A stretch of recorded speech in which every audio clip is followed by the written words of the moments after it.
Welcome to Bleav In 76ers with your hosts, former 76ers point guard Eric Snow and two Sixers fanatics in Marcus and Teja Dash. Bleav In 76ers is presented by BetOnline.AG. BetOnline remains your number one source for all your sports betting this season. Everything from NFL playoffs to pro and college basketball, UFC, MMA, and much more. You'll always find the latest odds, team matchup info, player news, and game trends at BetOnline. With live betting options, free contests, and live scores for almost any sport or game imaginable. BetOnline is truly the fastest and easiest way to bet on all your favorite leagues and events. Head to the website today or use your mobile device to join and receive your 50% welcome bonus with your first deposit. Make sure to use promo code BLEAV. That's BLEAV to receive your rewards. BetOnline.AG, where the game starts. Hey guys, welcome back to another episode of Bleav In 76ers podcast. I'm Marcus Dash here with the legendary 76ers point guard Eric Snow and my brother Teja Dash. Guys, big win last night. A nice way to start off the post-All-Star break season. Eric, do you get the sense that you played? So after All-Star break, is there kind of an enhanced like feeling to play? Like, is it more like, because last night's been a playoff basketball type game, but does it get more serious after All-Star break? Well, I would like to think that it doesn't get more serious. I would like to think it's serious all the time. Right. But I think that once guys get a break and they kind of get a chance to digest the season and what's going forward, the urgency does pick up. Yeah. Every team's urgency isn't the same. But the urgency picks up and guys know what are big games, and when you play an opponent that's considered a championship contender and you're at home, you're national TV. So all of that stuff comes into play. And the NBA, because of football, because NFL and college have backloaded a lot of the national televised games. So you'll see a lot of that. And I think it's going to be like this all the way. I said it earlier in the season or maybe midway in the season that this could be a season where it'd be multiple close MVP candidates and somewhat of a playoff starting earlier because of seedings. It's going to start a lot earlier as far as placement. It's not going to be a lot of settled positions for a while here. Yeah, it's looking that way so far. Obviously, a big part of that game last night was James Harden looking like Houston Harden. I love every time he does well. It's oh my god, there he is. There's Houston Harden. It's like Houston Harden. Yeah, he's James Harden. Both, so Yeah. Well, he even said they said the report about him is that he wants to turn it up a notch the second half of the season. Yeah, good. He wants that money. He said he liked. The report was in the game that he liked how he played in the first half. But the second half, he wanted to take it up a notch, be more aggressive, which he was. He was definitely more aggressive. I liked that he was going to the rim. He was assertive. He had his move. He went right to it. It was more decisive. I liked it, and it was necessary. Yeah, especially the way Embiid struggled. Yeah. So speaking of Houston Harden, this is something that ESPN beat writers have been kind of like the last few months. They've been kind of pushing this narrative that Harden's going to wants to go back to Houston next year. And apparently he spends a lot of time there. Obviously he played there for a while, so I'm sure he has a home there still. But ESPN's Tim McMahon reported that the quote was, Houston believes it is a legit possibility that it's not coming out of thin air. James Harden still spends a lot of time in Houston, spends his summers in Houston, works out at the Rockets facility on a regular basis. It's a very real possibility that Harden will return to Houston. What do you make of this, Eric? Because we've heard this a few times over the last few months. Is this trying to leverage the Sixers to get more money from us? I mean, what is it? Could be a leverage ploy. It could be coming from an agent. It should be coming from a lot of different directions. So do I think it should totally be dismissed? No, not necessarily. Do I think it could happen? It's called free agency. So he's free to do whatever he wants to do. So if that's the case, if that's what he wants to do in the back end of his career, so be it. I mean, you can't criticize a guy if that's what he wants to do, and being a free agent, that's what you're able to do. I don't think it's likely that he leaves the Sixers to go there. I think that I don't think James, me personally, I don't think would want to go to a rebuild in free agency. I mean, I think maybe at the end of your career, you want to go and you live there and kind of finish your career there. I just don't see James at that point right now. That's just me. I don't see it, but it would not shock me if that's a decision he made, because I'm one that understands guys make their own decisions to do what's best for them. That's what free agency is. Nothing would shock me about James's decisions anymore. If there's one guy I could just be like, spin the box, spin the wheel, and see what happens, it's him. Yeah. So, got it. But it wouldn't make sense at this point because his move from Brooklyn was justified. I think we can all see that, right? He wanted to come here. He chose to come here. Apparently, the reports I keep reading said he really wanted to come here from Houston, but he couldn't because Fertitta wouldn't trade him, so he had to go to Brooklyn to get here, like a layover. And now that he's here, it would be weird for him to be like, "No, I want Houston again." It's like, man, what? It would just sound weird. Yeah, I mean, that's why you just can't. Unless there was a major problem, unless there are reports that him and Embiid aren't getting along, or like they're losing a lot of games, then I could be like, okay, it ain't working. But if it's working, I just think you can't really dive into it until you hear from the source, the real source. I think that's what we got to kind of be about, the real source. And I believe the last time a couple months ago when this came out, I think Harden had the article that came out with the interview where he said this is the best chance he has ever had at winning was this team. That came out a few days later after the initial reports of him going back to Houston. So we can only take Harden at his word there that he obviously sees this team as legit title contender. Why would you want to leave that if that's true? Yeah.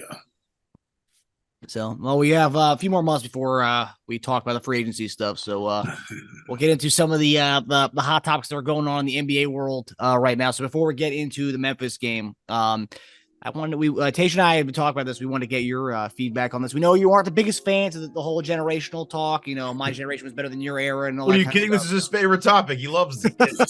This is horrible. Like, why do we even talk about this? So for some of the Sixers fans that don't know about this, there was some chatter between Stephen A. Smith, Mad Dog, Rousseau, and JJ Redick arguing about eras. It's a talk that I think happens multiple times a year, but multiple times a month. Yeah, Dominic Wilkins and Sam Mitchell took extreme offense to what JJ Redick said, and even went as far as to call him an idiot.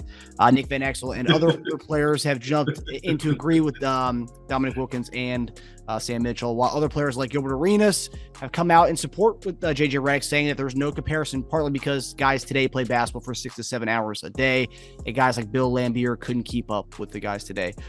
So Eric, that's a nice way of putting it. By yeah, really, it was.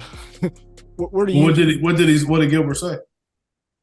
I mean, he had like a long 2 or 3 minute, like pretty much tirade about how it's crazy that I think he said when you look back at Laimbeer's great defense. So he's talking about Bill Laimbeer. Well, he was using him as he was using eras, but he was using Laimbeer as kind of like an example case. Okay.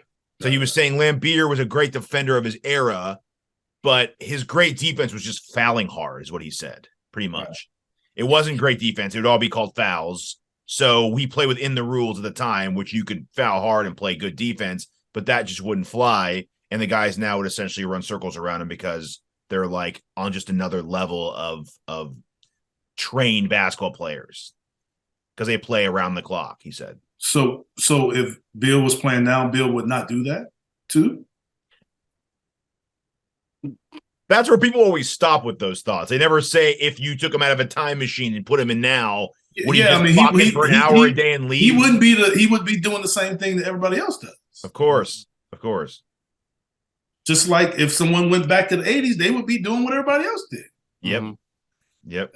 That's why it doesn't make sense. There's also the whole money thing too, because I'm sure if you paid some of these guys $600,000 instead of $60 million, if they made $25 to $30 million a year, eat right, live right, and do all the stuff that they do too. Absolutely. Having a trainer and the shooting coach and all these other coaches, they can do the same thing. A fallen coach. No, yeah, fallen coach. Yeah, like have all that stuff. The fallen coach, you guys are just ecstatic about a fallen coach. I mean, that just makes your day. Hey, last night he needed it, man. Him and Jaren Jackson was like a dance routine. They needed a choreographer to go over that stuff, dude. They kept falling over each other all night. But I don't really know. I mean, I guess everybody has their opinion, man. All I can say is, like, I have no way of just saying the guys that played and like that I didn't really watch. Like I didn't play in the 80s, but I grew up and I watched those guys in the 80s. And so before I say that, are we talking about Magic Johnson couldn't play now? Or that's what I'm saying, are we just being selective? Like, was Gilbert them just saying Bill Laimbeer and no, he used Bill as a specific example, but it was era. It was guys back then, not including Magic Johnson. I mean, he didn't have a stipulation on that, so I guess it is including Magic Johnson. It can't be including Magic Johnson, because Magic Johnson was one of the most best conditioned basketball players we've ever seen. People also stated that Laimbeer would be a stretch big now. He could actually shoot. He just didn't do it because that wasn't what he needed. He did it then. Yeah. He was shooting. He was picking it up and shooting threes then. He would just do it like times 10 now if he played now, right? Because it allows for that. But that's not from a standpoint of being able. That's just what teams want you to do. Mm-hmm. You know what I'm saying? Like they want you to do it. Like we watched Joel stand out in the perimeter almost the whole game last night. Well, I mean, he did, right? Yeah. For a lot of it, yeah. So, yeah, I mean, I don't know, man. I just,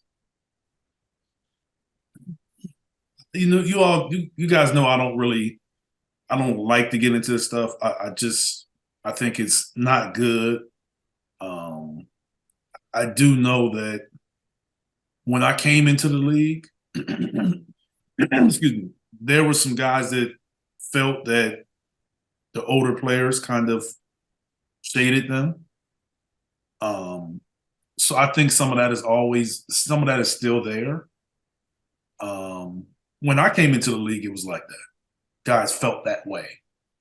I was one that, wasn't really supposed to be in the league, so I was excited to see everybody and meet all them older guys. So I never really had a chance to. And you were on a veteran squad. We talked. So yeah, so I didn't have a chance to judge people. I'm just like, the thing that disappoints me the most with this is that it's a lot of ways to defend your point without dismissing people.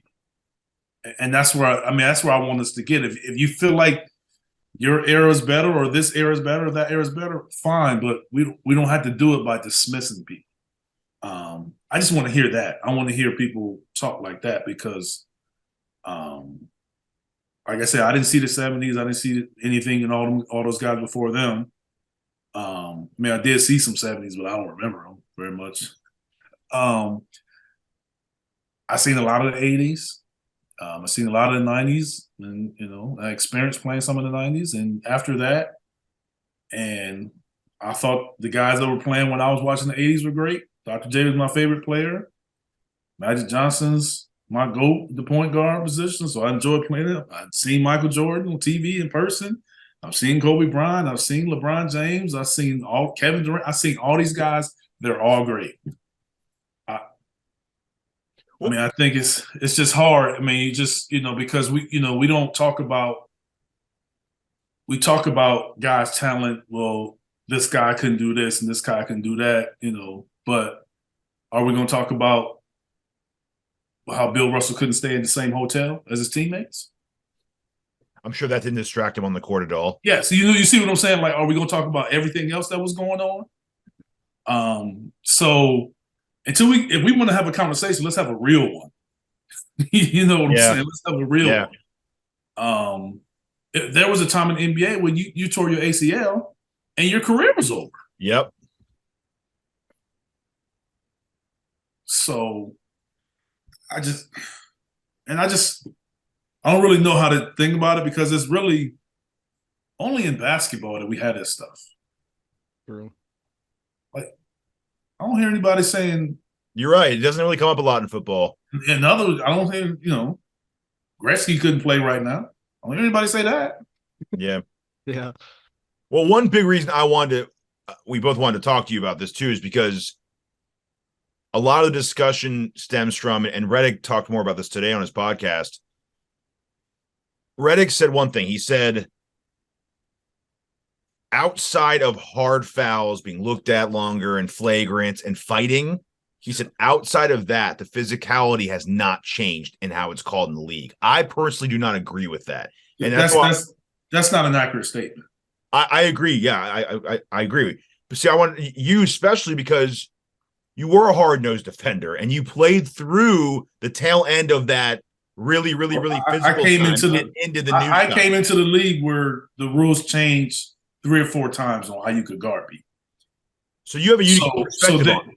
Yes. So you when you come in and you could physically hand check someone and hold their hip and direct them. So if you were stronger than them, there was really nothing they could do. You could direct them and make them go whichever way you wanted them to go. Damn. That does matter.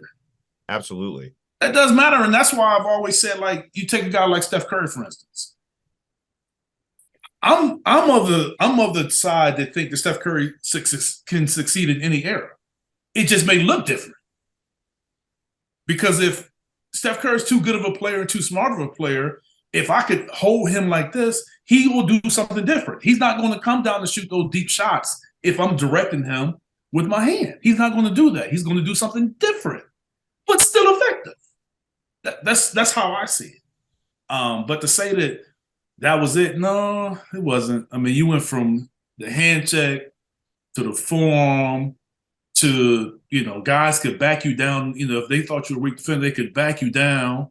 The rule changed from it was illegal offense. You couldn't have more than 3 guys isolated above the so people didn't know that. Illegal offense, the illegal defense was different as far as where you could stand. If I was guarding a guy in the corner, I couldn't be in the paint without going to double the ball. So now you can go in the paint, you can help, and then you can come and release yourself out of the paint in any direction. Before, if you went in the paint, I had to go legally guard the ball, not just act like I'm doubling the ball. Mm-hmm. I had to really go all the way and double the ball if I took one step into the paint. No matter where I was. Now, and if I was guarding the guy up top, and he was on the weak side from the ball, I could not be in the paint and I could not be on the other side of, the dot at the free throw line. So I had to be above the free throw line and on the other side of that dot. And if I stepped in the paint in any way, form, I had to go immediately double the ball. If I didn't double the ball, it was illegal defense. So it is different. It is. Totally. It is different. So that's where I just think, guys, the understanding of it, to say that it isn't different. It is different. So I don't really know what JJ said about Lambeer and all the other stuff, but to say is basically the same outside of that's not accurate, totally, yeah. That's not accurate because it's I think from a standpoint of, in some ways it's accurate because you can't redirect and do some things, but it's a lot of things that you can't do. Like Steph will come off screens now. And when he came off those screens, the big was able to step out and actually hit him and redirect him. You can't do that anymore.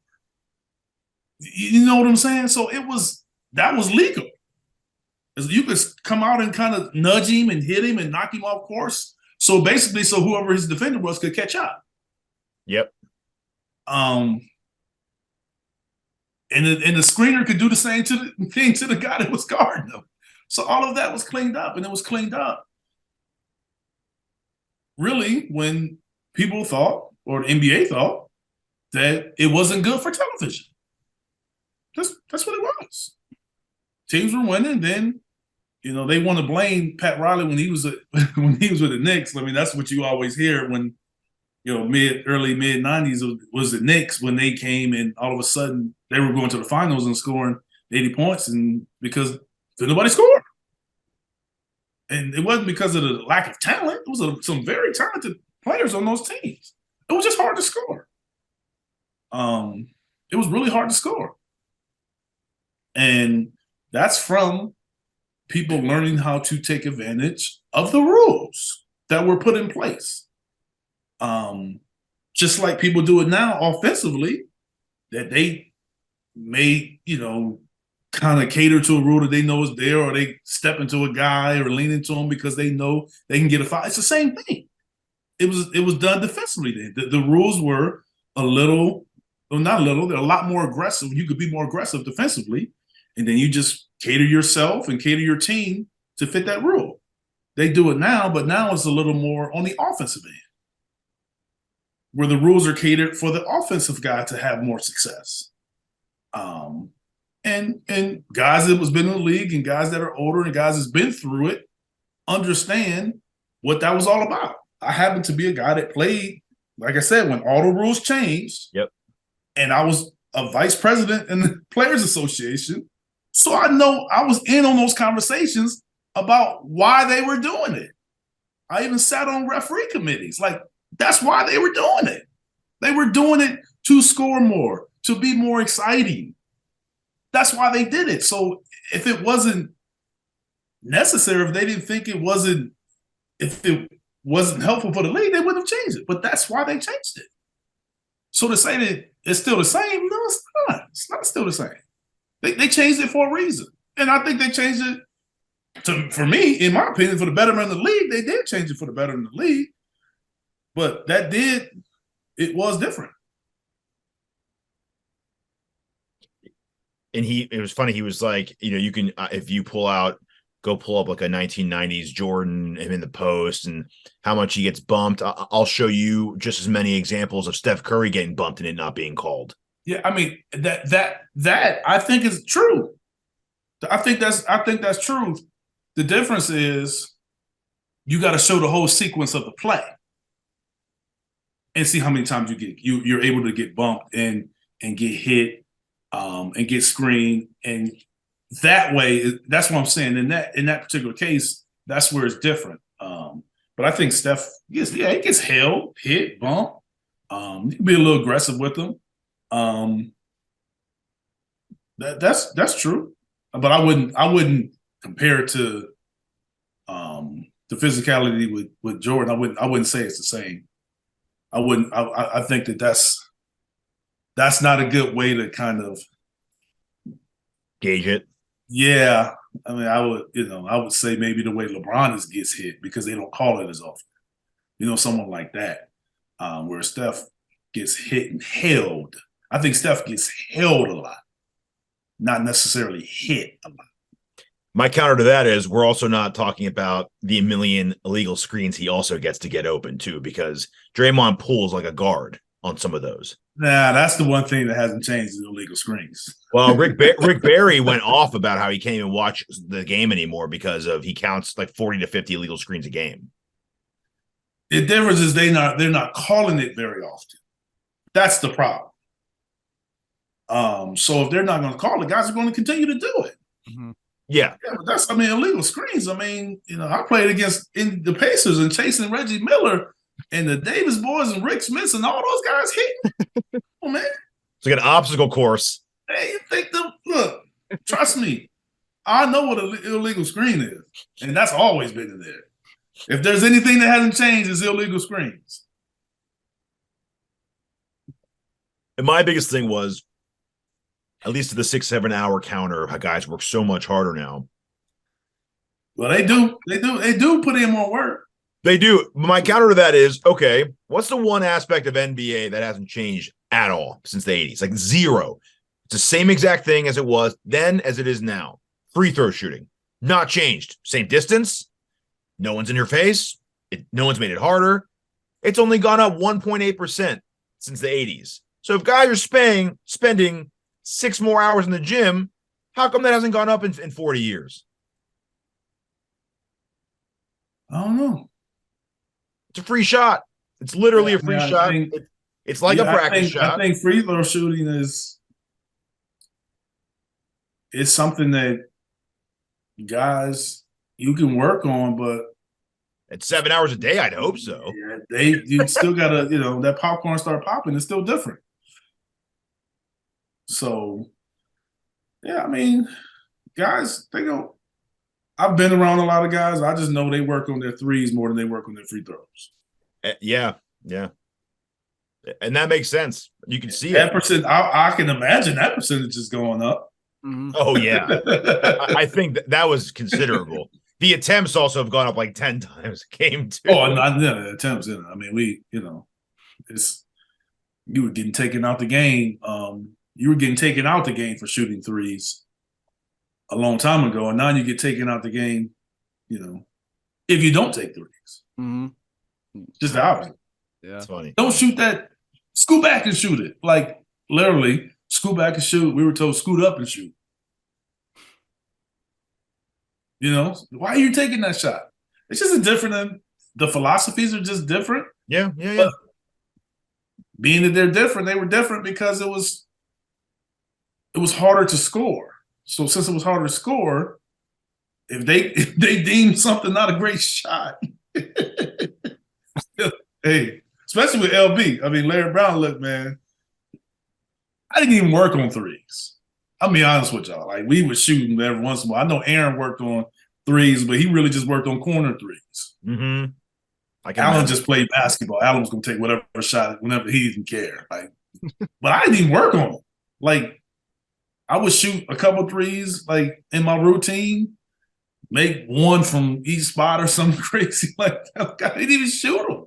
During the offseason, I didn't even work on them at all. Because you weren't doing it in games. Why would you? But I was told not to shoot them. So why am I going to work on something I'm told not to shoot? It's funny, man. That's a total mentality change because now guys go into their off seasons trying to I mean, that's what I'm saying. So they're not that good at. That's what I'm saying. So it's like I never went into a season like when I went to Cleveland. They kind of like wanted me to do it a little more, but I'm 12 years in. I'm not going to become no 3-point shooter in 1 year. I mean, I'm not Brooke Lopez. You know what I'm saying? You would have needed like the long Jason Kidd increase. That's what you would have needed. But Jason always shot threes, though. Even when he was missing them, yeah, that's true. I mean, I don't really know his percentage. I'm just saying, like, Jason always shot them. Like, it wasn't like he didn't shoot them, then all of a sudden he started shooting more. But he was always shooting threes. Mm-hmm. Yeah, I mean, we were. I never went into, especially when I was in Philly, I never went into an exit meeting or any kind of meeting in that 1 year, and I was there almost 7 years, and they told me to come back work on your three. Only time that happened was when what was the coach that came from Boston when I got traded? O'Brien. Yeah, Jim O'Brien. Jim O'Brien. I met with him when he first got the job before I ended up getting traded like a month later. I met with him and he was like, yeah, I want you to work on the corner three. That was 2004, 2005. He was the first coach to ever say that to me. Wow. You had to up those hours in the gym, huh? And then I was just like, corner three, well, I mean, how am I going to get based on the way I played, how you going to get me to the corner?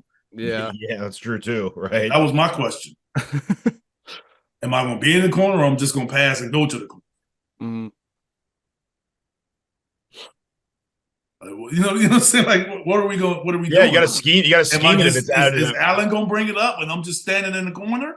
Like, you know what I'm saying? Like, you got to, because it does matter. It's a valid question. It doesn't matter how you getting there. Am I going to PJ Tucker it where I'm already standing there? Or am I going to bring the ball up Yeah, the you court could have been the point guard version of Tucker. Pass it and then run there. Yep. So that's what Dame said during the 3-point contest. He said, "I shoot the corner or the side threes probably like 6 times a year. This is different for me."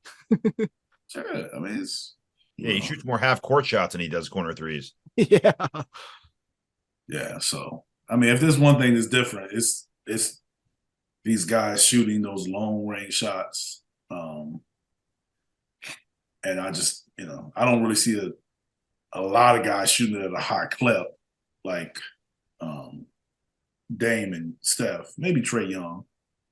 Yeah. I don't know if he really shoots as many as those guys. Buddy Hield too. I think he shoots like 11 or 12 a game or something. I haven't watched the Pacers outside of playing the Sixers, so I wouldn't know. Does he shoot them deep? I know Buddy shoots the 3 really good. Does he shoot the deep ones? I don't think he shoots deep. Halliburton shoots the deep ones. I've seen Halliburton shoot some really deep ones, not Buddy so much. Yeah, Buddy shoots 9 a game. I don't know how deep they average. Halliburton kind of, I mean, he kind of steps into. He got a little sort of a set shot. He kind of he'll get it off, but I don't see him at the rate of those guys. Yeah. Am I wrong on that? Yeah, not like those guys. No, I'm talking about on the deep shots. I'm not talking about on threes. I'm just saying on the deep 3, where you got to extend your defense. Before you can put your heel on the top of the key, then you can put as a defender, then you put your heel, in front of the 3-point line. Now you put your heel on top of the 3-point line, and with them, it got to be even higher. You know what I'm saying? Like if I'm guarding Steph, or I'm guarding Dame, Trae, based on me watching, I know that my heel got to be way higher than as a defender, which makes him tougher to defend because you got to play so much more room. But that's where help defense comes in. Yeah. Yeah, Lillard leads the league 11 a game. Yeah. We knew you'd like that question, Eric, so we wanted to give it to you. Yeah, I didn't answer it, but thank you. We worked through it though. There are definitely some aspects. The whole physicality thing, I think you did a good job, and you have a good perspective on that because of your playing style and the years you played through. It changed my whole career. Yeah, it changed during my career. Yeah. Okay, so we kind of talked about the Memphis game a little bit and start the show, but obviously we had the incredible comeback last night. A lot of people said that this was the kind of game we would have lost in years past. I mean, we got like about 5 minutes left. Looked at Teja. It was like we were down by 11 at that point. I was like, this game's over. Like, we're not winning this game. And also a very contentious game too. Dylan Brooks getting into it with Harden and Embiid throughout the game.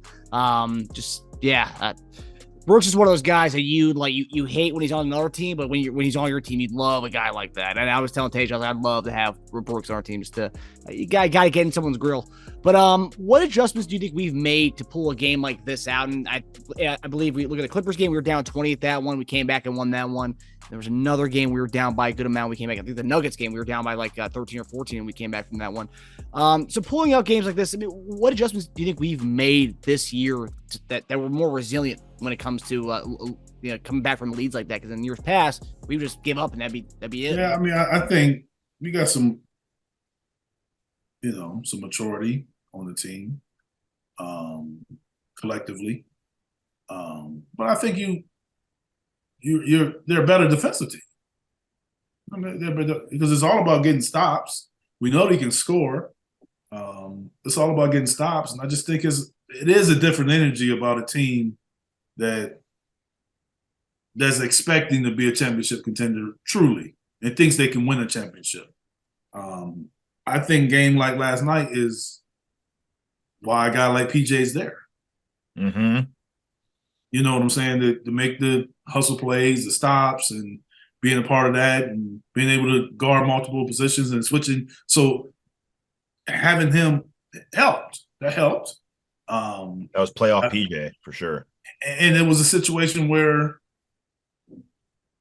I know we used to always talk about it, like when we played, and Coach Brown was big on it, was can you win a game when you don't shoot well? That means that you're doing a lot of the other stuff well. Yep. So for Joel to have the game that he had, as far as shooting, I think everywhere else he was great, and to still have a chance to win says a lot. I mean, and you have guys that Tobias made some huge shots, and then they got stops, getting rebounds, and Memphis didn't help themselves a little bit in the end, but we did enough to win that game. I mean, I think Memphis can still leave that game confident, especially with their starting center out. But it's just about getting that win. I mean, that was a big game out of the break, and then you play Boston at home the next game. You know what I'm saying? Like that's a huge win. Yeah, we were saying that before. That we need to win. I saw a tweet earlier. The Sixers have 13 wins this season when trailing at halftime. It's a third of their victories. And you said we on a third quarter team too. Yeah, I was gonna say how many of those games? You know what? I haven't looked at that third. I haven't looked at that third quarter stat in a long time. I should do that again, right? Did we win? I still don't think we won. Did we win the third quarter last night? We won by 2 because I think we were down by 10 going into the fourth quarter. And we were down by 12 even a game like that. Well, that's why we kept looking. We're like, dude, like we got down like 6 to get down 12, 6, 12. They even got to like 12 one last time with like 5 minutes. I'm like, man, gotta make your run soon. It's a good question as far as what's changed. I love the maturity answer. I think that's a big part of it. I think we're really well balanced too. I think when the offense isn't doing that as well, they kick up the defense a notch, and vice versa. Whereas before, in the last couple of years, really pre-Harden is what we're really talking about, right? I just think we didn't have that balance. We wanted. I don't want to blame Ben, but I'm gonna come close right now. Can't blame Ben. No, I think. But he was our team's second best player. When your second best player can't score more than 15 the one thing I did mention was the fact that having multiple ways to score and impact the game as well, because James was making shots, Tobias ended up making those shots, and Maxey came in, and even though he wasn't really shooting the three, he had a big third quarter. Out of those layups and stuff, yes, especially in that second half, that were huge, getting out in transition. Those were some big baskets that were timely baskets as well. So I think that versatility, along with everything else we said, that's probably why in the past, like, were we getting those buckets? We didn't have that. We were hoping Simmons would become that. Second guy. I think Ben did, before this all happened, Ben was kind of doing enough for us to win. Like, let's not necessarily make it seem like the end Ben was the whole time Ben. No, it was like he was doing enough for us to have the number 1 seed. You know what I'm saying? Totally. I'm not saying he was bad by any means, but I was a Ben supporter for a long time, right? But even that, when we gave him the huge contract, it was like, okay, now we got to see a little more. They even said it too, and he said in his press conferences, "I'm being looked at as the leader of this, one of the leaders of this team. I have to take the next step, right?" And the next step was around 20 a game averaging, 21 a game averaging. I'll say it like this: it was like if you look at the team that lost to Toronto in the last second shot, it was if we were in the end and we needed a shot, that team had pretty much said we're giving the ball to Jimmy. Yep. Or we'll get JJ a shot. Right or wrong? Right. Yeah, I mean, I still think Embiid was a big part of that game. No, I'm just saying, like, if you give some, but how many times did we have a play and they gave it to Jimmy? Yeah. He was with Joel on the court. He was closing games. Yes. Where Joel is now, we have to. I mean, he has improved since that time. Yes, he was really good then, for sure. I think now you can probably give it to 3 different people. Yeah, and I think that's improvement. And just to say, now you can definitely give it to Joel. You give it to James. You give it to Maxey. And maybe Tobias doesn't get the ISO, but you trust that he'll take the shot because he just did. He just showed you. That was a huge shot. And I think that's why that team, for the two core players of Embiid and Simmons, the supporting cast was perfect for those two guys too. Because you needed really assertive, aggressive scoring with Ben. You needed that. I just think. Lastly, the last thing on it, I'll say this: I think the trust factor to me is the biggest difference because they're making that pass without even hesitating. Yeah. That pass that Tobias got those 2 threes. The one from Maxey. It was the one from Maxey. It was like no hesitation. I'm making the right play. No hesitation. It didn't even matter who it was. I'm making that pass right away. That makes it better. It's almost like a practice shot for Tobias. When that ball is coming, he's ready. It's coming. I'm wide open. The swing, boom, cut baseline. Cut to the middle, swing to the corner. Like it's no hesitation in that in the passes. That's trust. We might have had a little hesitation before. Yeah. Mm-hmm. Yeah. Well, there are also problems too, apparently. Like, Jimmy, they wanted Jimmy to kind of, close the game down, but Ben didn't like that. He wasn't the guy closing games down. So there was also slight behind the scenes chemistry issues that we didn't know at the time, but that came out later. The roles are carved out now, right? Is that also part of it? There's also established roles, Eric. When you talk about trust, is that part of that too? Well, I think it's established role. I think when I say trust, I'm just saying from the standpoint of a lot of times you get to a situation where you in the games, guys can be selective who they throw the ball to. You can be very selective. Or you can hesitate. And you hesitate, you take that guy off that shot just by a little hesitation. But I didn't see any of that. I haven't seen any a lot. I've seen that ball popping, and the trust is there. It's like, oh, he's open, swing it. Oh, he's open, swing it. And that really came into play later in that game when it was like you put a dent in their defense, and then it was one play to be made. Boom, you make that play, and that guy knocks it down, and he's ready to do it. But if Maxey caught that ball when he cut, and all of a sudden he dribble, you see that guy, but he takes an extra dribble and go to the rim, and then he throws it. That's different. It becomes a different shot and a different closeout defensively. But the way the ball was popping and moving right away with no hesitation, it gave the defense no opportunity to recover. Yeah. I think we're also handling adversity way better, and we're handling intense emotional games better. We talked about that a few weeks ago with what game was that when we kind of like the Brooklyn game where we kind of like fought and it was becoming like a street fight in the game, but we handled it well and we came out with the win. I think those are also overly emotional games that we might have lost the handle and control of a couple of years ago. Whereas we're balanced. We're finding that balance between emotional, like aggression, but also keeping your head on straight and winning the game. Yeah, that's definitely directly linked to maturity, though. Yes. Yeah. Yeah. Yeah.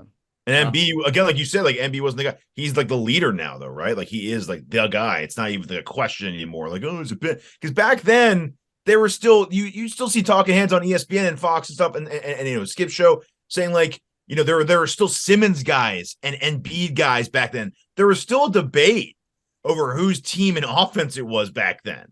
Hey, right? Look, like I know. Look, I was asked this question. Maybe 2018, 2019. What, whose team it was? No, I was asked this question. Would you take Ben Simmons or Giannis? I was asked that question. So that's how either where Ben Simmons was or where Giannis was. You know what I'm saying? Like, but I was asked that question. Yeah. By a G League player. That's crazy. What was your answer? So I coached Giannis's brother. Ah. So Giannis's brother was coming to me, coach. Man, let me talk about my brother. What you think? Who you gonna pick? So I can remember that conversation in a locker room, in the G League locker room. Guys were having that conversation. Yeah. What'd you say? Huh? I don't think you would have. I don't think you would have told the story if you said it was Ben. By the way, Scooby said what? I think you would have put your head down and gone, Ben. Yeah. Yeah. We need to go there, man. I did have someone. I picked right. That's all I can say. Got it. At that time, everyone thought he was going to be the next LeBron. I mean, they were calling him the young prince at the time, like around 2018. That's what I'm saying. Like, that's,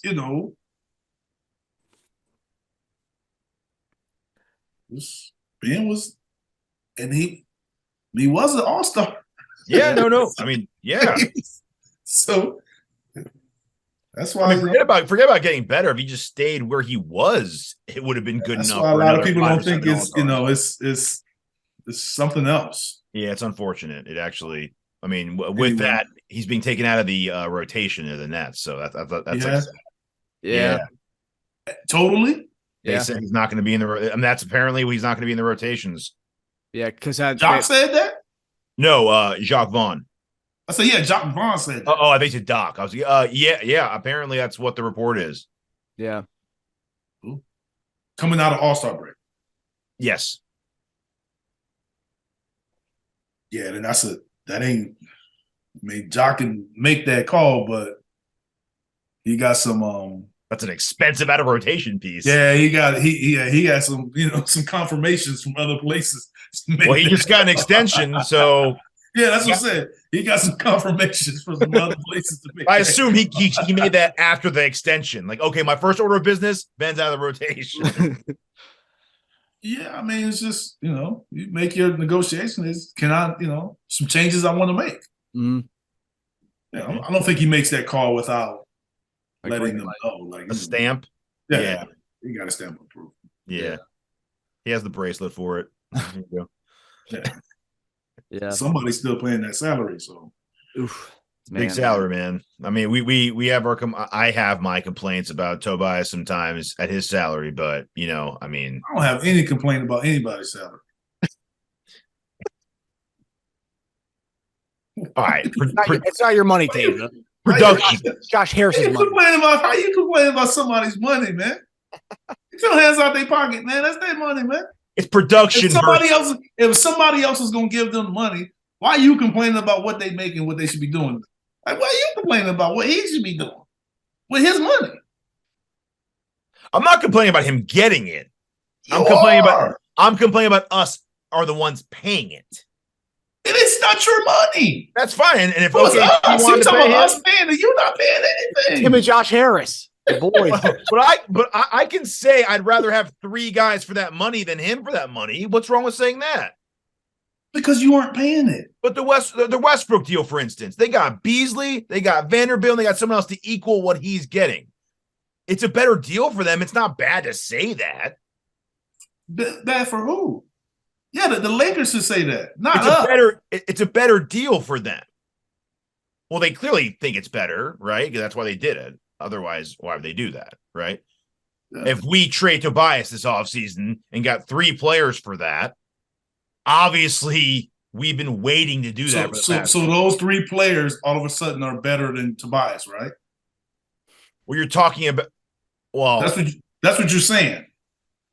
More valuable to us or individually? Yeah, so the money's good now when those 3 players come up, but the money's not good if he was still there. If it's soaking up 1, yeah, I want that dispersed a little more. Yeah. I would want it dispersed a little more. I want like 2 or 3 guys taking that instead of 1. Because it's not a knock on the money aspect. It's not particularly it's only one way to look at it, a knock on the money. I think it's more about what we want out of that 4 position. Who is we? Morey, Sixers. You said we because me and Marcus don't feel the same way you feel. So you said we. I just well, I mean, if we could trade him in that salary, I think we would have already. They can't. So but I think what the Sixers want out of the 4, I don't think you need to pay. It's not Tobias, it's blank. We can say player A. I don't think you need to pay someone $37 million to do what we want out of that 4 position. 14 points, 7 rebounds, and good defense. I don't think you need to pay $37 million for that. It's not about Tobias. It's not about anyone particularly. So let me let you in on the little secret. When Tobias is gone and he's replaced, right? Mm-hmm. The person to get those same numbers, how much you think they're gonna get? Numbers as in like stats or whatever. money? Yes. So the person that takes his place, how much money do you think that person is going to make as an NBA starter? I think it'll be anywhere. Somebody has to start, right? Yeah. I think it'll be. If you're starting on the winning team and you become a free agent, you're going to say, "Hey, no, I don't want that money. Won't you? Instead of that, let's split it 3 ways and just give that to 2 other people." Ideally, in my opinion, John Collins money, like 18 to 25. That's what I'd want. Harrison Barnes money. And you're still going to be over the cap.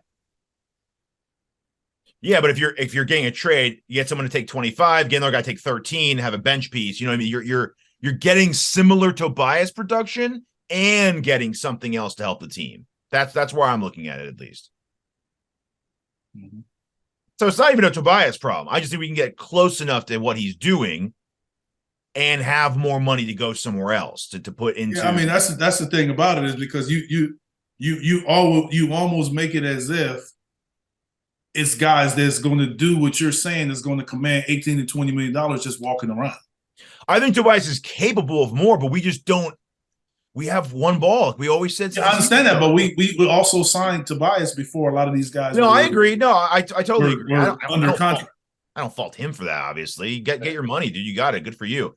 And he's been a very reliable, consistent player. But a guy getting like many nights, 10 shots, 12 shots a game. It's just that's not a Tobias issue. No, it's not. But for like I said, it's not a Tobias thing. It's more of a what we need out of that for a guy who only gets 10 shots a game. So what did you need out of that 4 when he signed the contract? Oh, that goes back to what I said of the Ben Simmons year. We needed a guy who can make up for Ben Simmons' lack of scoring is what we needed. Did he do that? He did do that. That's what he was signed for. Yeah. So if you change the team and all that stuff, that's not a Tobias. That's not his money issue. 100%. Yeah, but we saying he can make too, like to say that somebody make too much money. You can't never make too much money when somebody's giving it to you. For the roles that have changed. Yes, that's not his issue. But when I look at our salaries on our roster, and he's making 4 more than Harden and Embiid. Well, I mean Harden by choice, and Joel by years of service. But if we're taking all the other elements out, because you're saying Joel's a max player, right? Mm-hmm. Yes. That's so that was the most that he could make. So it's staggered on how much you can make based on where you are in your career and what you've accomplished. So it's different maxes. All the maxes aren't the same. Let me ask you a question. Got to be a max player. Like Drew Holiday is a max player, but his max is not the same as Giannis. You see what I'm saying? No, totally. And again, I don't have a problem with Tobias, the player. And if he was making 25, this wouldn't even be a conversation right now. Yes, it would. I don't. Yes, it would. I don't think he'd be as big of a deal. I don't think it would be. Because he makes what? How many more? 10 more? Whatever. 13 less million. 13. So if you just take half, 13 million away from him, you'd be like, hey, yeah, I'm good with you now. Yeah. That's more of the market of what guys. That 13 can't go get you anyone. You're over the cap because you're not going to get. What are you going to get for that 13? Malik Beasley, Eric Gordon. I mean, a lot of guys that could help us. You can't go and sign those guys. No, you see what I'm saying? Like you don't have. It's not like you take his money away. It's just going to show up on the cap. That's not how the cap works. Well, the Lakers did it with Westbrook because they traded that player to a team. Yes, that's willing to give people away because they're starting over. I absolutely. And when the time comes with Tobias, that's what's going to have to happen with him anyway. We're going to have to do that kind of trade. And Russ made more than that. I know. So that's why you were able to get those players. His contract was even worse. How's it worse? For the team or for him? For him, it's great. I'm looking from the player's perspective. I don't see $47 million being bad. Yeah, you love that. If that's your check, that's great. I don't see that being a bad thing. For a team using him as a sixth man and paying $47 million, not as good for them though, right? That's their decision.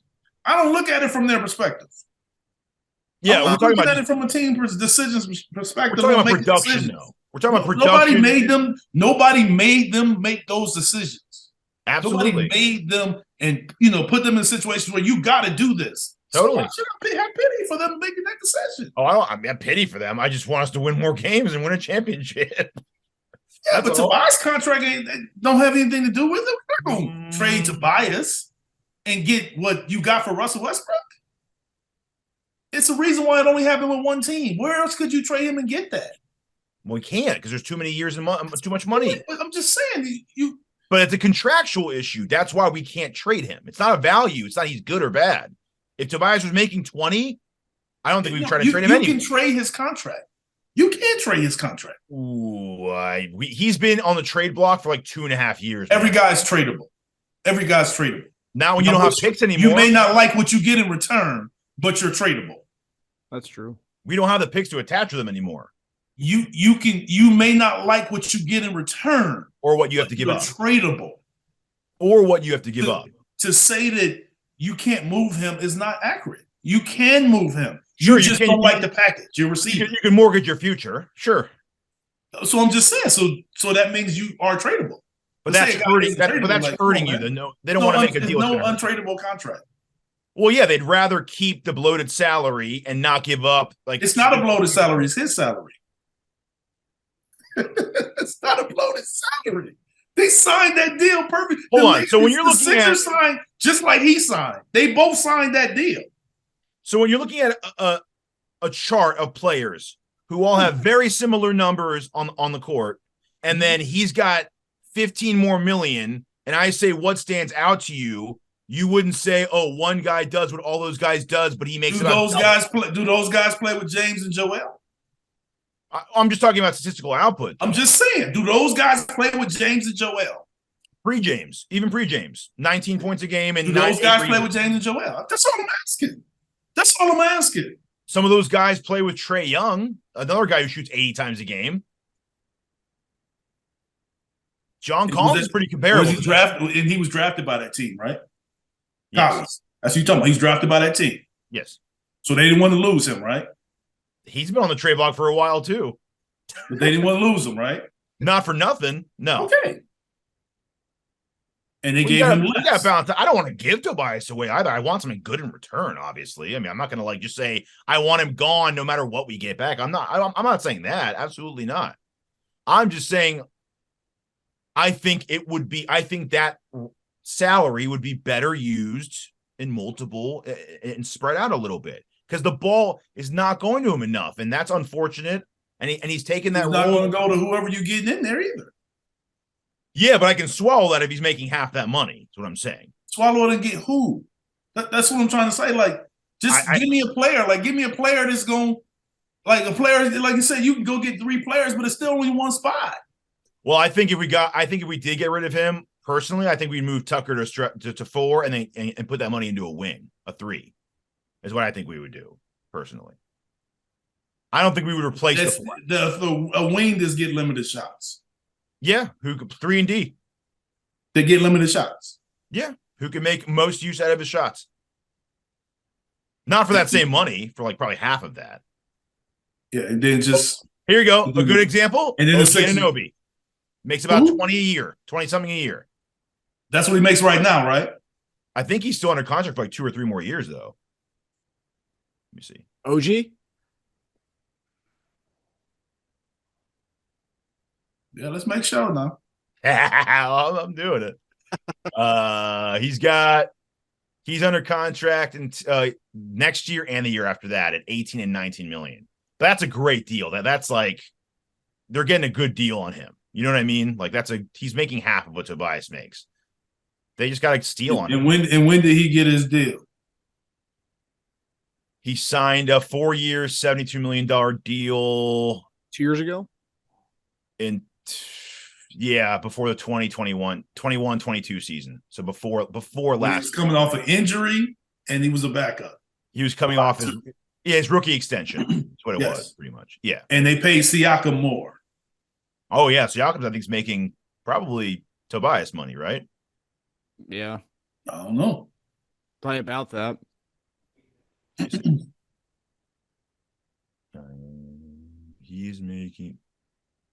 He will be making that. Yeah, 35 and 37 next year. So yeah, he's making, yeah.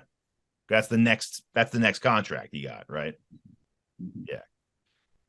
So yeah, I mean, I'm happy he's making it. Personally, just want it to fit what we have now, is what I'm saying. But yes, what we needed at the time, we need stability and a guy who put the ball in the bucket. Yeah, I mean, where I'm trying to get you to get is stop counting people's money. Yes. Just if you want a better fit, his salary don't need to matter. We just need a better fit. We need a guy that can do X, Y, Z that fits better than him. His salary shouldn't matter if that's how I think he fits pretty well.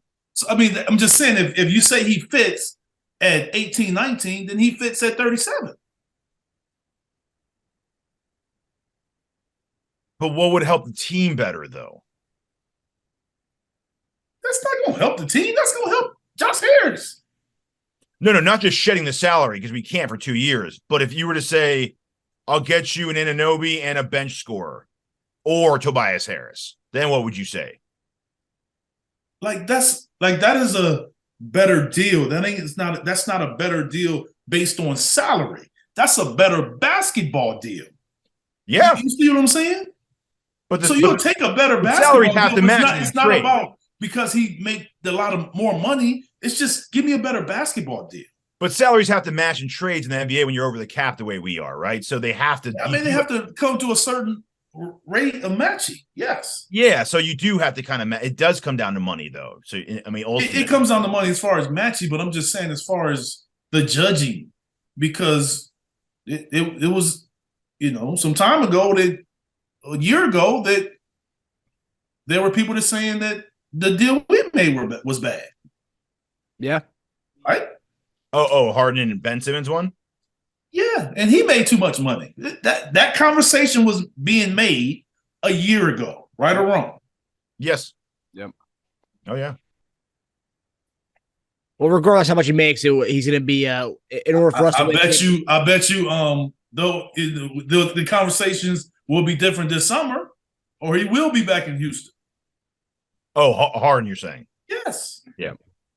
Definitely. Yeah. Well, regardless, we need Tobias to step up in order for us to win a championship, regardless of how much he gets paid. He needs to do what he did at the end of that game last night in order for us to win. So hopefully he can maximize his. I don't know. Maybe if you take $13 million away from him, he's definitely not going to do it, man. The way they talking, man.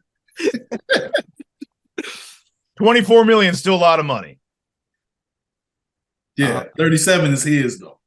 37 is even better. Yeah. Do you think he'll get 37 when he becomes a free agent?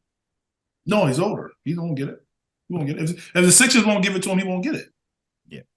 I mean, they have his bird rights. It's set up for them to keep him. So it's not set up for him to make that kind of money if your own team won't give it to you. Yeah. That's the way it's kind of with the bird rules. That's how it works. So that's how sign and trade. It's going to be hard to do. That's how I defended when we signed him, because everyone was like, whoa, Tobias is making more than anyone on our team. But there were rumors about 3 different teams wanting to sign him to a similar deal. So it was like someone was going to give him that money. Yeah, he probably. I wasn't privileged to that information, but I'm sure he has some leverage. Mm-hmm. Yeah, there are a few teams that were going to. I mean, I heard Dallas was one of them at the time. Yeah, you good fit there. Yeah, they've been rumored. They've been Tobias talks. I mean, if we were to keep him past next year when he does become a free agent, do you think a guy like that would? I mean, let's say we have, hopefully, we've won a championship or come close to it. You think he would sign like a minimum, like a 2-year type, like $22 million deal or something like that, or a $40 million deal, something where Teja's talking about 18 to 25 range at that age, or would that be? I can see it going either way. I think how the next 2 years goes matters. Mm-hmm. I think he would do that if that means we could get something out of it, just to save Josh Harris money. No, I'm just, that's what I'm saying. It depends on how it goes. I think yeah, how it goes, how we're playing, whether he wants to move on or what opportunities are out there. I just think it's kind of hard to say that without kind of all the information filling in, because I think that'll be an informational decision. Mm-hmm. First domino would be Harden. Yeah. This summer. Yeah. So hopefully the Houston rumors are null. Now we're gonna go to game predictions. We'll discuss the other topic next week, just because I think the Tobias Harris topic took over for that one. And actually, here, just if we're not going to do that, let me close out the Tobias thing too. Reggie Miller and someone else during that game, I think, were all saying how like they see him as maybe the most important piece of this, because what James is giving you, what Joel's going to give you every night. Tobias has got to step up and be that third consistent guy every night.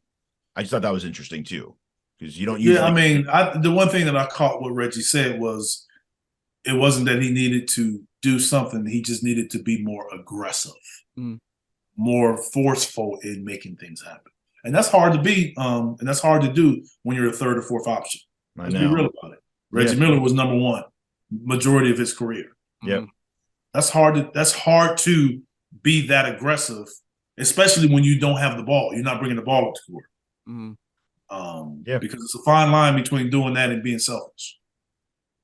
Sure. Yeah. No, and I think what Reggie said was we need a third scorer, whether that be Maxey doing his thing or Maxey's supposed to be that guy. Yeah. If you're watching us all the time, I'm sure Reggie's moving on to other games. Maxey's supposed to be that guy. That's Tobias is like Teja said, he's paid to be that guy. But the team is built for Maxey to be the guy. Yep. The way they use him, the way they put the ball in his hands, that's been evident. Yep. The way they moved him to the bench for him to be that guy. Yeah. And you saw during that comeback last night, he was on the court. I didn't even see I barely saw Melton in that second half of that game. Yeah, he played 8 minutes. Yeah. Or something. He was at foul trouble. He did lock down Ja. Ja probably had one of his worst games of the year last night. But that's hard though. Like playing against your old team the first time it's a little difficult at times. Yeah, I bet.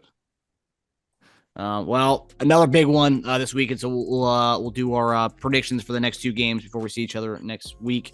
So Boston Saturday night, it's going to be on ABC at 8:30 p.m. Eastern Standard Time. Big game, huge game, big playoff implications here.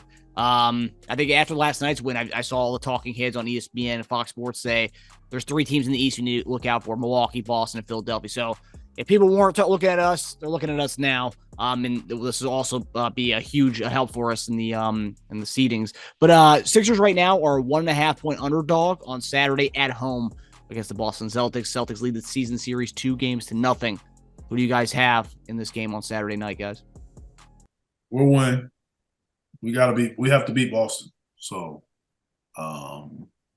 it has to become personal, and you got a team that has beaten us twice on their court, fighting for a seed. You trying to catch them. It got to be personal, and it got to be in statement, I must say.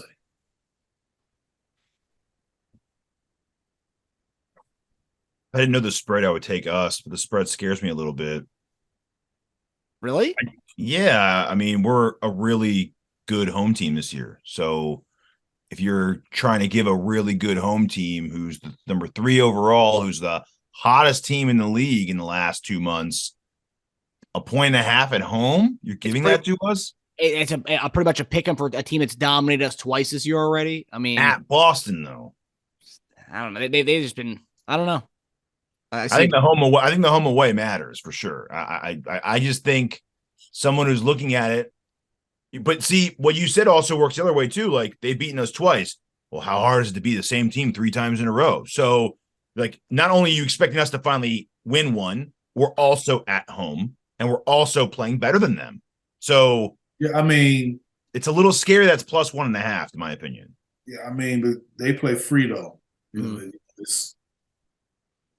They play well against us, and they play free. They do play well against us. They had a scare last night, though. That game should have been. It was much closer than it should have been going to overtime, and then winning by 4, 142-138. Winning helps him feel better, though. Yeah. Yeah, Miles Turner turned into Steph Curry. That's why. I mean, he's hitting everything, dude. I'm going to take, based on spread, Boston. Wow. Yeah, I know. Yeah, I think what will you say? I'm not. I do think we have to win, though. So I mean, like for us, I think it means more to us. Yeah. Okay, then Monday night we got Miami. We play Miami back-to-back this week, but we travel to Miami on Wednesday to play Miami. But Monday night we'll be at home in Philadelphia. Who do you guys have in that one? Go ahead, Teja. I think we win. We win that one. I think, if I'm taking Boston to beat us, I think we bounce back.